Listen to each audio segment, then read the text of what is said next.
Hello दोस्तों, इसके पहले हम लोग इसके प्रीवियस वीडियो में we have learned about tense. In tense we have discussed about in present indefinite tense. Now we will discuss present continuous tense. What is present continuous tense? How to identify present continuous tense? We will come to know later on with this discussion. So देखिए दोस्तों, हम लोग इसके पहले video में present tense पढ़ चुके हैं. अब प्रेजेंट कॉन्टिन्यूअस टेंस पढ़ना है. प्रेजेंट कॉन्टिन्यूअस टेंस क्या होते हैं, किस प्रकार के होते हैं, पहचान क्या होता है, इसके बारे में समझेंगे. तो प्रेजेंट कॉन्टिन्यूअस टेंस वाक्य के अंत में रहा, रही, रहे तथा सबके अंत में है, हूँ, हो पाया जाता है. लेकिन कभी कभी रहा, रही, रहे नहीं भी पाया जाता, परंतु कार्य का जारी रहना प्रकट होता है. कॉन्टिन्यूअस टेंस की एक खास बात ये होती है कि वो हमेशा कॉन्टिन्यूटी को दर्शाता है, चाहे वो प्रेजेंट हो, चाहे पास्ट हो, चाहे फ्यूचर हो. कॉन्टिन्यूअस टेंस का मतलब भी होता है कॉन्टिन्यूटी. तो आप लोग ध्यान दीजिएगा कि प्रेजेंट कॉन्टिन्यूअस टेंस का मतलब वर्तमान के संदर्भ में कार्य का जारी रहना प्रकट होगा. उसी को हम पास्ट प्रेजेंट कॉन्टिन्यूअस टेंस कहते हैं. देखिए, मैंने कुछ एग्जाम्पल लिए हैं जिसके माध्यम से आपको समझ में आ जाएगा. कि किताबों के माध्यम से भी आप समझ सकते हैं. देखिए, एलिस कक्षा 8 में पढ़ रही है, तो ये है, हो गया प्रेजेंट टेंस, रहा, रही, रहे हो गया कॉन्टिन्यूअस टेंस. तो प्रेजेंट कॉन्टिन्यूअस टेंस मैंने इसके पहले वाले वीडियो में बताया हुआ है कि टेंस को कैसे पहचाना जाए. उसी का एग्जाम्पल मैंने इंग्लिश में भी दिया है. पंखा लटका है. अब देखिए, कई सारे स्टूडेंट्स ऐसे होते हैं जो रहा, रही, रहे ढूंढते हैं. जब ट्रांसलेशन के माध्यम से, खास करके यूपी बोर्ड में, इंग्लिश मीडियम में, सीबीएसई बोर्ड में तो ये सब चर्चाएं नहीं है, सिर्फ इंग्लिश टू इंग्लिश समझा जाता है. लेकिन यूपी बोर्ड में खास करके कम्युनिटी एग्जाम्स में ये क्वेश्चन भी मायने रखते हैं कि कैसे अंडरस्टैंडिंग गेन किया जाए. तो देखिए, पंखा लटका है, न कि रहा है, रही कुछ भी नहीं है, लेकिन लटके रहने का कार्य जारी है. तो इसको हम कॉन्टिन्यूअस टेंस में रखेंगे. है, हूँ, है तो प्रेजेंट कॉन्टिन्यूअस टेंस, था, थे, थी होगा तो पास्ट कॉन्टिन्यूअस टेंस. ठीक उसी प्रकार से रेलगाड़ी स्टेशन पर खड़ी है. खड़ी होने का कार्य जारी है, इसलिए ये भी टेंस कौन सा माना जाएगा, प्रेजेंट कॉन्टिन्यूअस टेंस माना जाएगा. ठीक उसी प्रकार से देखा जाए तो वह लाल रंग का शर्ट पहने हुए है, तो पहने हुए का कार्य जारी है, इसलिए ये भी टेंस जो है कौन सा टेंस माना जाएगा, प्रेजेंट कॉन्टिन्यूअस टेंस माना जाएगा. तो ये खास पहचान है जो आप लोग को समझ में आ जाना चाहिए. कभी कन्फ्यूजन ना हो कि अगर रहा, रही, रहे नहीं है तो वो कॉन्टिन्यूअस टेंस नहीं हो सकता.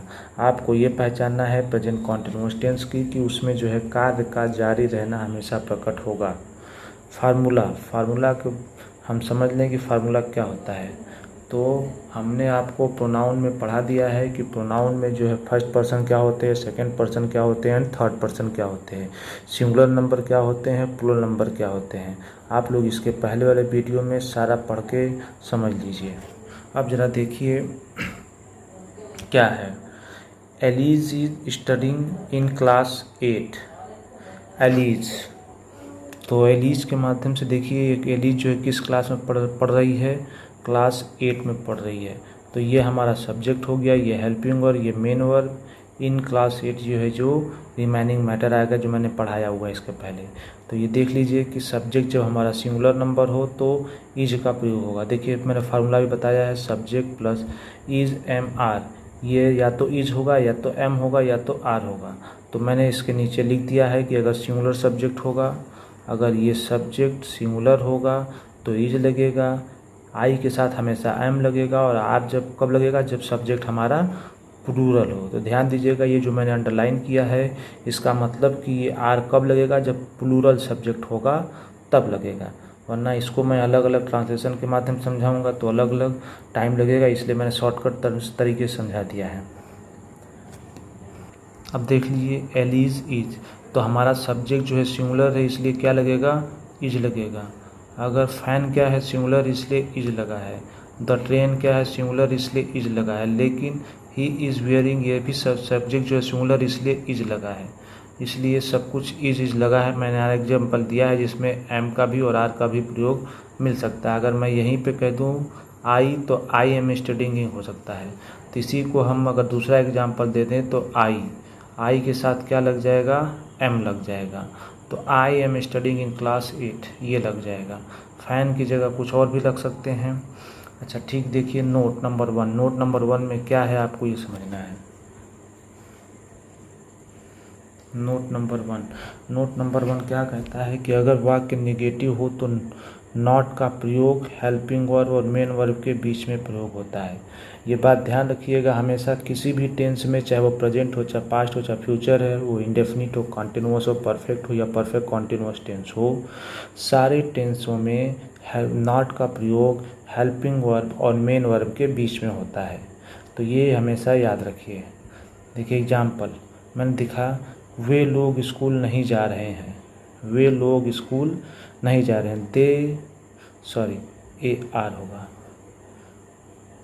दे are not going to school. They are not going to school. यहाँ पे दे के साथ क्या लग गया, आर लगा। मैंने बताया कि आर का प्रयोग कब होगा, जब सब्जेक्ट हमारा प्लूरल होगा। तो दे का मतलब वे का मतलब बहुत सारे लोग, इसलिए ये सब्जेक्ट हमारा क्या हो गया, प्लूरल हो गया। आप जो है स्ट्रक्चर ऑफ सेंटेंस मैंने पढ़ाया हुआ है, उसको समझ लीजिएगा कि सेंटेंस में subject verb object remaining matter जो होता है, मैंने सेंटेंस वाले वीडियो में इसको पढ़ाया है। अब नोट देखिए, नेक्स्ट नोट क्या कहता है।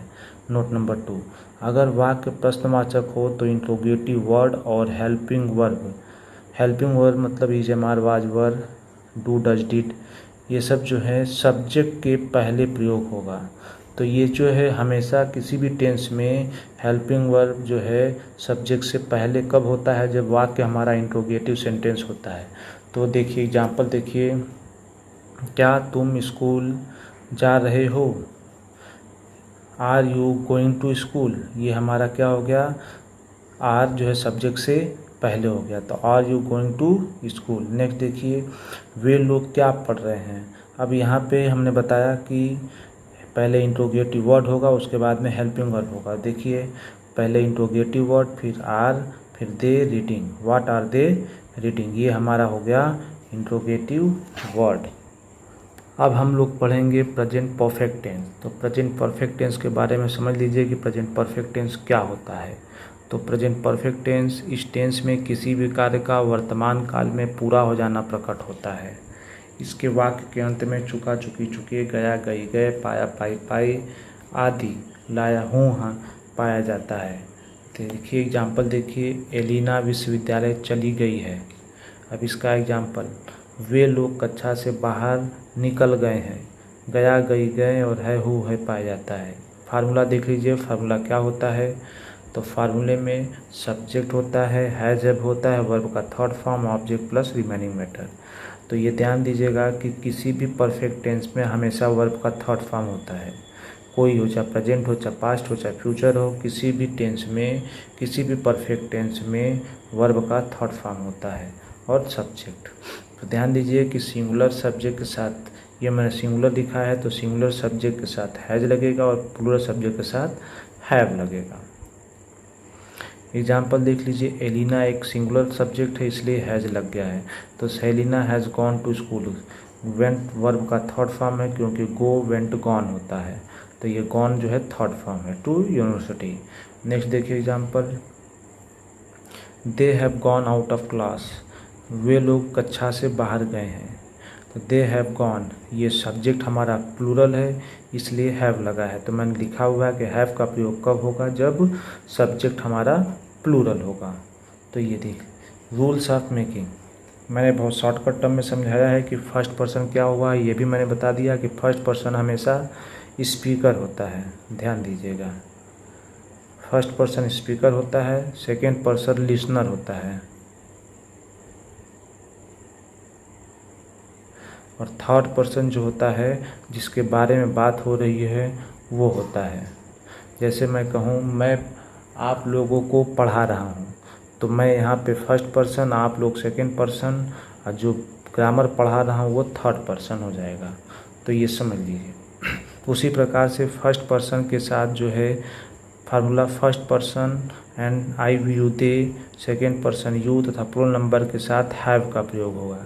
तो फर्स्ट पर्सन, सेकेंड पर्सन तथा प्लूरल नंबर के साथ क्या हेल्पिंग वर्ब प्रयोग होता है, हैव का प्रयोग होता है। थर्ड थर्ड पर्सन क्या होता है, ही सी इट तथा नेम के साथ हैज़ का प्रयोग होता है। तो ध्यान दीजिए कि फर्स्ट पर्सन, सेकेंड पर्सन तथा प्लूरल नंबर के साथ हैव का प्रयोग और थर्ड पर्सन के साथ हैज़ का प्रयोग।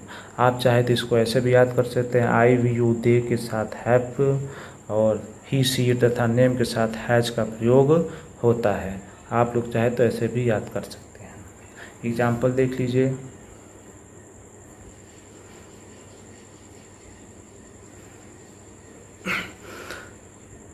रहीम हैज़ गॉन टू कोचिंग। ये रहीम जो है क्या है, थर्ड पर्सन है। वो थर्ड पर्सन का मतलब ही सी इट नेम जो है थर्ड पर्सन में आते, इसके साथ क्या लगेगा, हैज़ लगेगा। तो ध्यान दीजिए कि ये थर्ड पर्सन के साथ हैज़ लगा है। नेक्स्ट देखिए, दे हैव प्रेजेंटेड वेल। तो ये दे जो है क्या है, दे जो है प्लूरल नंबर है, तो प्लूरल नंबर के साथ क्या लग गया, हैव लग गया। तो हैव लग गया और वर्ब का थर्ड फॉर्म मैंने एग्जाम्पल देखिए यहाँ पे दिया है, आप फिर से देख सकते हैं। सब्जेक्ट होगा हैज़ या हैव होगा, वर्ब का थर्ड फॉर्म होगा, ऑब्जेक्ट होगा रिमेनिंग मैटर होगा। तो ये जो है आपका प्रेजेंट परफेक्ट टेंस समाप्त हो गया।